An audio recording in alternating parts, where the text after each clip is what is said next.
रुसली कुंकू हसलं मालिकेच्या पुढील काही भागांमध्ये आपल्याला जबरदस्त असा ट्विस्ट पाहायला मिळणार आहे, ज्यामध्ये आता पूजाला नेमकं बाळजाबाईसोबत बोलायचं असतं आणि त्यासाठी तिनं बाळजाबाईला भेटायला बोलवलेलं असतं. बाळजाबाई तिला भेटायची वेळ 10 वाजताची देते. नेमकं हे बोलणं अढळरावांनी ऐकलेलं असतं. अढळराव विचार करतात की नक्कीच ही बया कोणाला तरी भेटायला चालली आहे, पण कोणाला, हा विचार आता अढळरावांच्या डोक्यात येतो. अढळराव याबद्दल कृष्णाला सांगतात. मग कृष्णाही आता ठरवते की बाळजाचा खरा चेहरा काही झालं तरी सुद्धा दुष्यंतसमोर आणायचा. यासाठी कृष्णा खूप छान अशी रणनीती आखते. तिने ठरवलेलं असतं, म्हणूनच ती आता बाळजाचा पाठलाग करते. बाळजाना नेमकी गेलेली असते ती आता पूजाला भेटायला गेलेली असताना बाळजाचं आणि पूजाचं बोलणं सुरू असतं. पूजा बाळजाला ओरडत असते आणि ह्या सगळ्यामध्ये तुम्ही आम्हालाच अडकवलं. खरं तर तुम्हीच या सगळ्याचा मेन हेतू सूत्रधार होत्या. तुम्हीच हे सगळं घडवून आणलं, पण ऐन वेळेला तुम्ही या सगळ्यामध्ये मला अडकवलं. तेव्हा तुम्ही माझा जराही विचार केलात नाही, असंही आता म्हटलं जातं. जेव्हा या सगळ्या गोष्टी बोलल्या जातात ना, तेव्हा आता नेमकी कृष्णा खिडकीवर उभी असते आणि खिडकीच्या इथे उभं राहून ती या सगळ्याचा व्हिडिओ शूट करत असते. कारण नेमका आता बोलण्यावर विश्वास नसतो ना. जर कृष्णाने दुष्यंतला तो व्हिडिओ दाखवला तर त्यामुळेच नक्कीच काहीतरी चांगलं घडू शकतं, हेही आता कृष्णाला माहिती असतं. आणि म्हणूनच आता कृष्णा विचार करते आणि या सगळ्याचा व्हिडिओ शूट करते. त्यामध्ये आता पूजा जी आहे ती बाळजाबाईला म्हणत असते की तुम्हाला असं वाटत असेल की या सगळ्यामध्ये तुम्ही फक्त आम्हाला फसवलं आहात, तर एवढी गोष्ट लक्षात ठेवा, तुम्हाला फसवायला मला वेळ लागणार नाही. कारण जे काही प्लॅनिंग होतं ते सगळं काही तुम्ही केलं होतं. आता बाळजा देखील स्वतःच्या गुन्ह्याची कबुली ती देत असते आणि ती म्हणत असते की हो, हे सगळं काही मीच केलेलं आहे. मला माहिती आहे तुला आजारपणाचं नाटक पण मीच करायला सांगितलं, तो डॉक्टरही मीच अरेंज केला होता. या सगळ्या गोष्टी आता बाळजा बोलत असते. पण बाळजा म्हणते की तुला मी घरी याचसाठी आणलं होतं की त्या कृष्णाला घरातनं बाहेर काढायचं होतं. बाळजा एवढं सगळं जे काही बोलत असते ना, ते बरोबर रेकॉर्ड आता इथे असणारी ही कृष्णा करत असते. कृष्णाला हाच तर पुरावा मुख्यत्वे हवा असतो, जेणेकरून हा पुरावा ती आता दुष्यंतला दाखवेल आणि दुष्यंतच्या मनामध्ये बाळजाबाईचं जे स्थान आहे ना ते डगमगीत करेल. हाच हेतू मुळात तिचा असतो. म्हणूनच तर आता तिने ह्याचा व्हिडिओ रेकॉर्ड केलेला असतो. पण नेमकं ना आता जेव्हा कृष्णा हा व्हिडिओ रेकॉर्ड करत असते तेव्हा मागे ना काही गावकरी लोक असतात जे की बाळजाच्या बाजूने असतात. आणि जेव्हा ती लोक कृष्णा असं करून बोंबलतात ना, तेव्हा मात्र बाळजाला आणि त्याचसोबत सावित्री पूजाला समजतं ती लोक आता पुढची रणनीती आखत असतात. त्यांचे पुढचे प्लॅन्स ती लोक व्यवस्थित करत असतात. पण नेमके ते सगळे प्लॅनिंगही ना इथे उभं राहून सगळे काही कृष्णाने रेकॉर्ड केलेले असतात. पण ते गावचे जे गुंड असतात ना, त्यांनी नेमकं कृष्णाला पाहिलेलं असतं. मग आता कृष्णा बाळजाबाईंविरोधात हे सगळं रेकॉर्ड करत होती. त्यामुळे आता बाळजाच्या विरोधात जाणाऱ्या कृष्णाचा मोबाईलमध्ये तो व्हिडिओ आहे. मग तो मोबाईलमधला व्हिडिओ आपण काही झालं तरी मिळवायला हवा, असाच त्या गुंडांचा हेतू असतो. किंवा तो व्हिडिओ आहे ना आता डिलीट करायचा, असाच त्यांचा विचार असतो. म्हणूनच ना ते कृष्णाचा पाठलाग करतात. बिचारी कृष्णा तिने जो व्हिडिओ बनवलेला असतो तो व्हिडिओ मोबाईल घेऊन ती पळत असते. कारण तिला माहिती आहे की आपल्याकडे हा एकमेव पुरावा आहे आणि हा आपल्याला असायला हवा. दुसरीकडे दुष्यंतला माहिती नसतं की कृष्णा कुठे गेली आहे. तोही घराबाहेर पडलेला असतो आणि जिकडे तिकडे कृष्णाला शोधत असतो. कृष्णा कुठे गेली असेल, काय करत असेल, याचा विचार ना सारखा डोक्यामध्ये त्याच्या येत असतो. आणि म्हणूनच गाडी घेऊन तो निघालेला असतो. गाडी घेऊन निघालेला दुष्यंत आता नेमकी त्याला कृष्णा दिसते आणि कृष्णावर तिथे काही गुंड जे आहेत ते हल्ला करत असतात. तिच्या हातात ना मोबाईल खेचून घ्यायचा प्रयत्न करत असतात. पण कृष्णा आता त्या गुंडांमध्ये बिचारी एकटी बाई पडते. तिथे ते 3 लोक असतात आणि त्याच वेळेला दुष्यंत तिथे येतच असतो. पण तोपर्यंत कृष्णाचा मोबाईल त्यांनी हिसकावून घेतलेला असतो आणि कृष्णाचा मोबाईलला जोरात ते खाली आपटतात. मग आता कृष्णाचा मोबाईल खाली आपटल्यामुळे कृष्णाचा मोबाईलचा डिस्प्ले जातो आणि कृष्णा जी आहे तिने जो मोबाईलमध्ये व्हिडिओ शूट केलेला असतो तो सुद्धा आता नाहीसा होतो. खरं तर हाच तर बाळजाच्या माणसांचा प्लॅनिंग असतं. कारण तो बाळजा विरोधातला पुरावा होता आणि जर तो पुरावा दुष्यंतला कृष्णाने दाखवला असता तर सगळाच डाव उलटला असता. म्हणूनच आता कृष्णाच्या मोबाईलमध्ये जो व्हिडिओ असतो तो मोबाईलच जर फोडला तर कामच तमाम होईल आणि त्यामुळेच ना आता नेमका तो मोबाईलच फोडून टाकलेला असतो. मग आता कृष्णाही त्यांच्याशी लढत असते. कृष्णा म्हणत असते की तुमची हिंमत कशी झाली माझ्या फोनला हात लावायची. तोपर्यंत दुष्यंतही पोचलेला असतो. दुष्यंतही त्या गुंडांची बेकार हालत करतो, कारण त्या गुंडांनी कृष्णाला स्पर्श केलेला असतो आणि आपल्या बायकोला असं कोणीही आपल्याशिवाय हात कसं लावू शकतं हा मुळात त्याला भीती वाटत असते आणि त्यामुळे तो चिडलेला असतो. तो चिडलेला असताना त्या गुंडांना सुद्धा मारू लागतो. त्यानंतर आता कृष्णाला वाईट वाटतं. कृष्णाने तो पुरावा कसा बसा मिळवलेला असतो, पण तोच पुरावा आता तिच्या हातातनं गेलेला असतो. त्यामुळे थोडीशी ती हर्ट झालेली असते आणि त्यामुळेच ना ती जरा टेन्शनमध्ये येते. दुष्यंत तिला विचारतो की अगं कृष्णा तू कुठे गेली होतीस आणि ह्या मोबाईलमध्ये एवढं नेमकं होतं तरी काय, हे गुंड तुझ्या मागे का लागले होते याचं कारण तरी दे मला. आता दुष्यंत कृष्णाला विचारत असतो. मग कृष्णा त्याला काहीच नाही असं म्हणते, कारण तिला माहिती आहे तिच्याकडे एकमेव मोठा पुरावा होता, जो पुरावा दाखवून ती दुष्यंतचे डोळे उघडणार होती. म्हणूनच तो व्हिडिओ तिला आता दाखवायचा होता, पण तो व्हिडिओ आता नेमका तिच्या हातातनं निघून गेलेला होता. त्यामुळे ती कृष्णा दुष्यंतलाही काहीच सांगू शकणार नसती. सगळीकडनं आता तिचं मरण झालेलं होतं. काय करू आणि काय नको हे समजत नव्हतं. पण दुसरीकडे ना आता लई मोठं काम ना या भक्तीनं केलेलं असतं.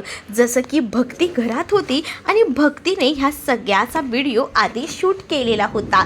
जसं की कृष्णा घराच्या बाहेर उभं राहून हा व्हिडिओ शूट करत होती, तसंच भक्तीनं घरात उभं राहून हा व्हिडिओ आतल्या रूममधून शूट केलेला होता आणि त्यामुळे भक्तीकडे हा व्हिडिओ होता. जरी कृष्णाच्या मोबाईलचा डिस्प्ले गेलेला असला, कृष्णाच्या मोबाईलमधला तो व्हिडिओ गायब झालेला असला सुद्धा आता भक्तीकडे आहे हा व्हिडिओ. त्यामुळे कृष्णाचा प्लॅन जो आहे फायनली सक्सेस होणार असतो. त्यामुळे तिलाही एकदम भारी भारी असं वाटत असतं. तर दुसरीकडे मात्र आता पाहायला मिळत असतं भक्तीने हे सगळं काही कृष्णाला कॉल करून सांगितलेलं असतं आणि ती म्हणत असते की कृष्णे माझ्याकडे एक व्हिडिओ आहे ज्यामध्ये बायजा आणि त्याचसोबत ये पूजा आणि आपली आई सावित्री या तिघांचाही तो व्हिडिओ आहे आणि तो व्हिडिओ मी रेकॉर्ड केला आहे माझ्या मोबाईलमध्ये. त्यावर कृष्णा भक्तीचं कौतुक करते आणि भावा लई भारी काम केलेस बघ तू, पण मी काय म्हणतो तुला तो व्हिडिओ ना लई सांभाळून ठेव बघ. मी बी माझ्या मोबाईलमध्ये तो व्हिडिओ काढला होता, पण माझा मोबाईल ना नेमका फुटलाय बघ, म्हणून तो आता व्हिडिओ काही मला भेटणार नाही. पण तुझ्या मोबाईलमधला व्हिडिओ ना नीट जपून ठेवा. तोच व्हिडिओ मला पुरावा म्हणून ना दुष्यंत सरकारासने दाखवायला मिळेल, कारण त्यांचा ना त्यांच्या आईवर लई जीव आहे आणि त्यांना असं वाटतं त्यांची आई असं काही करणार नाही, पण मागून बघा ना ती कसं काही करते. म्हणूनच ना मला त्यांना हे पुरावे दाखवायचे आहेत. त्यामुळे तो व्हिडिओ तू सांभाळून ठेव असं देखील आता कृष्णा जी आहे ती सांगू लागते. तर दुसरीकडे बायजा ही खूप जास्त खुश असते. बायजाचा हा प्लॅन देखील सक्सेस झाला आहे असंच बायजाला वाटत असतं, कारण त्या गुंडांनी ना नेमका कृष्णाचा मोबाईलच फोडून टाकलेला असतो. म्हणूनच बायजा खूप जास्त खुश असते. ती म्हणत असते की फायनली मला जे हवंय ते मला मिळालं.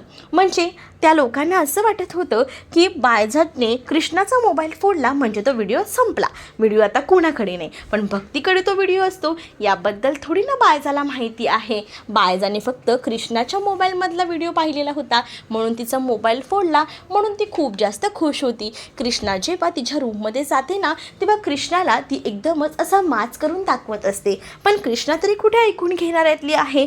कृष्णाही आता तिला चांगलंच उत्तर देते आणि म्हणत असते कोणाला तरी असं वाटतं की खूप जास्त हुशारीचं काम त्यांनी केलं आहे, पण त्यांच्यापेक्षा आम्ही ना कित्येक पटीने हुशार आहोत आणि त्यामुळे जर एखादा माणूस तिरकी चालत असेल ना तर आम्ही बी वाट जरा वेगळीच चालतो आणि आम्हाला जे हवंय ना ते आम्ही मिळवतोच असं देखील कृष्णा टोमणे मारतच बायजाला बोलत असते. मग बायजाला कळत नसतं की ही कृष्ण एवढी बोलायला कशी लागली. म्हणजे या कृष्णेकडे नेमके पुरावे तरी काय आहेत. ऑलरेडी तर मी हिचा मोबाईल फोडून टाकला आहे, मग हिच्याकडं कसला व्हिडिओ आहे आणि कसल्या व्हिडिओच्या जोरावर ही एवढी उडते.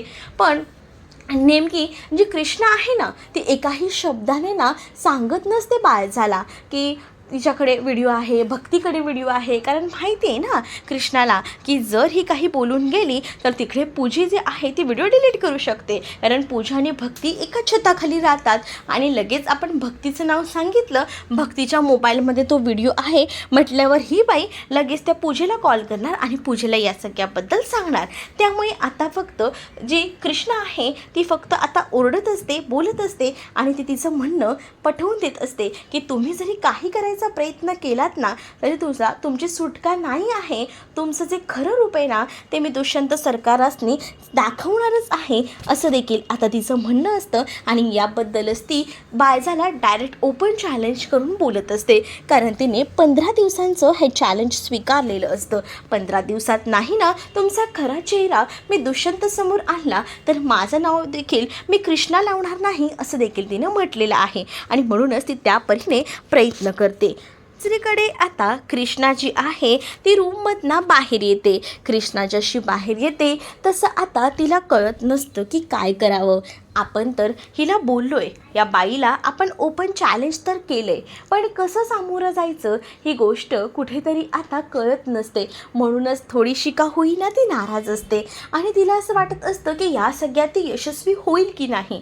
पण तिला आधार असतो तो म्हणजे आढळरावांचा. आढळराव तिला आधार देतच म्हणत असतात की पोरी असं डगमगायचं नाही, मी आहे ना तुझा आबा, आबा तुझ्या कायमच पाठीशी असेल. मला इतकी वर्ष जे सहन करावं लागलं आणि ज्या गोष्टीसाठी मी धडपडत होतो, काही झालं तरी या बाईचा खरा चेहरा समोर आणायचा, पण ते मला जमलं नाही. पण आज पोरी तू करून दाखवलंस, तू नाही हरू शकत. मला माहिती आहे तू जिद्दीनं हे करून दाखवशील आणि काही झालं ना तरी सुद्धा ना मला हे बी माहिती आहे माझ्यातला आणि दुष्यंतमधला दुरावा ना तूच मिटवशील बघ.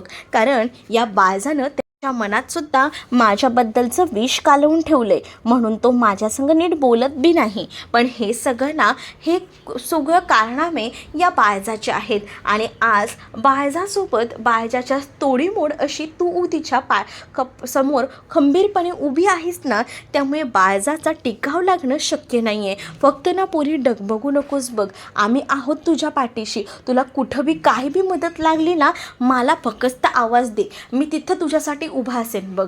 कारण आता काही झालं तरी आपण हिंमत नाही हारायची.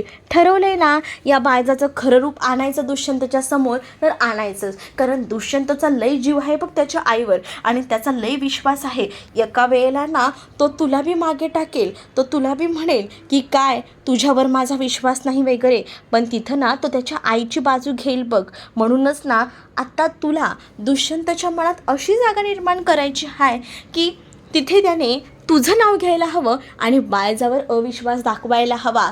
मग तेव्हा खरी मजा येईल असं देखील आता हे कृष्णाला बोलत असतात. मग आता कृष्णाला सुद्धा आढळरावांचं बोलणं पटत असतं. आढळरावांना ती म्हणत असते मी आता शांत बसणार नाही आहे. मी ठरवलं आहे ना, एकदा ठरवलं ना या कृष्णेने तर ठरवलं.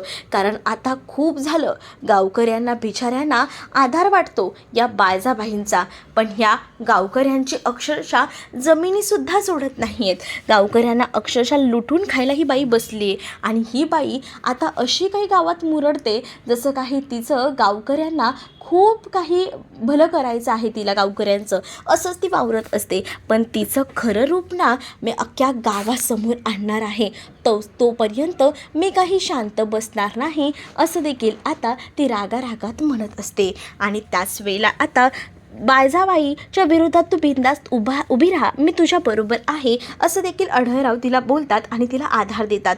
तर दुसरीकडे पाहायला मिळतं आता जी कृष्णा आहे ती रूममध्ये गेलेली असते. जेव्हा कृष्णा रूममध्ये जाते तेव्हा दुष्यंत आता कृष्णाला विचारायचा प्रयत्न करतो, मघाशी खूप जास्त गोंधळ झाला होता, आपण रस्त्यावर होतो म्हणून मी काही तुझ्याशी बोललो नाही आणि घरी आल्यावर सुद्धा मी बघितलं तुझी मनस्थिती नीट नव्हती म्हणून आपण या विषयावर चर्चा केली नाही. पण मला जरा सांग नेमकं काय झालं होतं आणि ते माणसं तुझ्या मागे का लागली होती, कारण तर मला कळू दे ना. म्हणजे नेमकं काय कारण आहे, ती माणसं का असं तुझ्याकडनं मोबाईल हिसकावून घेत होती, एवढं तुझ्या मोबाईलमध्ये काय होतं मला जरा कळेल का? मग आता दुष्यंत सरकारासनी आपल्याला सांगायला हवं, पण आपल्याकडे त्याबाबतचा व्हिडिओ नाही. मग आपण कसं सांगणार हा प्रश्नसुद्धा तिला पडलेला असतो. पण तरीसुद्धा आता दुष्यंत तिला बोलत असतो म्हणून कृष्णा फक्त सांगत असते की त्यामध्ये ना लई मोठा महत्त्वाचा व्हिडिओ होता, पण तो व्हिडिओज म्हणजे तो पुरावा नष्ट करण्यासाठी त्या गुंडांनी माझ्या फोनची वाट लावली. दुष्यंत म्हणतो की तू काळजी करू नकोस, तुझा फोन आहे ना आपण ठीक करूया, आणि जर तो फोन ठीक नाही झाला तर आपण तुझ्यासाठी नवीन फोन आणूया. मग तर झालं. एवढं टेन्शन कसले? तुला त्या फोनचीच काळजी वाटून राहिली असेल ना की आता तुझा फोन खराब झाला आहे, मग काय करायचं?